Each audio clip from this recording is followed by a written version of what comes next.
এবারে জানাবো এক নজরে দৈনিক পত্রিকার শিরোনাম। আমাদের হাতে রয়েছে প্রথম আলো পত্রিকা, যার প্রধান শিরোনামে দেখতে পাচ্ছি অতি ঝুঁকিপূর্ণ ভোট কেন্দ্র বেশি ঢাকায়। পুলিশের পর্যবেক্ষণ অনুযায়ী দেশের ৮ বিভাগের মধ্যে অতি ঝুঁকিপূর্ণ ভোট কেন্দ্র সবচেয়ে বেশি ঢাকা বিভাগে। সুষ্ঠু উৎসবমুখর নির্বাচন আয়োজনের জন্য সরকারের নির্দেশনায় পুলিশ সব ধরনের প্রস্তুতি নিচ্ছে। এদিকে খেলাপি ঋণ বেড়ে এখন ৬.৫ লাখ কোটি টাকা। এদিকে গণভোটের প্রস্তুতি এগিয়ে নিচ্ছে ইসি। পলক স্টাইল প্রকল্প এবার যুব উন্নয়ন অধিদপ্তরে। দৈনিক যুগান্তর পত্রিকার প্রধান শিরোনামে দেখতে পাচ্ছি নির্বাচিত সরকারের জন্য অশনি সংকেত, লুটপাটে বিধ্বস্ত ব্যাংক খাত। এদিকে হাসিনা ও কামালের মৃত্যুদণ্ড, পূর্ণাঙ্গ রায় প্রকাশ কপি পেয়েছে প্রসিকিউশন। স্বর্ণালঙ্কার লুকাতেও সিদ্ধহস্ত হাসিনা, এ নিয়ে রয়েছে যুগান্তরে একটি প্রতিবেদন। এদিকে দেখতে পাচ্ছি নির্বাচনকালীন প্রশাসন সাজানো শুরু, লটারিতে ৬৪ জেলায় এসপি, ১৬৬ উপজেলায় ইউএনও। রাজুকের প্লট দুর্নীতি, আজ হাসিনা, জয় ও পুতুলের ৩ মামলার রায়।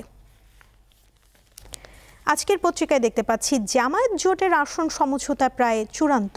এদিকে এনসিপি সহ ৪ দলের জোট ঘোষণা যে কোনো সময়।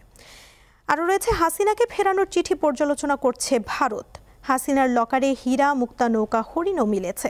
এদিকে ৬৪ জেলায় নতুন পুলিশ সুপার, ১৬৬ ইউএনওর পদায়ন, ৩ স্তরে ৮২৬ বিচারকের পদোন্নতি। কালের কণ্ঠ পত্রিকায় দেখতে পাচ্ছি ব্যবসা মন্দা, আয় নেই, করে ভাটা। এদিকে খেলাপি ঝড়ে বিপন্ন ব্যাংক খাত। শেখ হাসিনাকে প্রত্যর্পণের অনুরোধ পর্যালোচনা করা হচ্ছে, জানালো ভারত। এদিকে নির্বাচনী প্রশাসন সাজাচ্ছে সরকার। লটারিতে ৬৪ জেলায় নতুন এসপি, ১৬৬ ইউএনও, প্রশাসনের তরুণ কর্মকর্তাদের মধ্যে উদ্বেগ।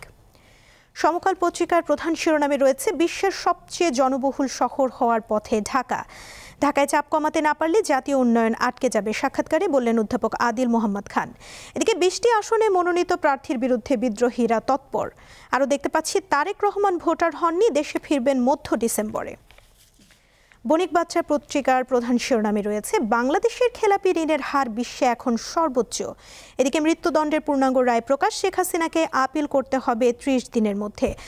ঢাকা এখন বিশ্বের দ্বিতীয় জনবহুল শহর। নাগরিক সেবা, পরিবেশ, স্বাস্থ্য ও নিরাপত্তার সব ক্ষেত্রেই তলানিতে।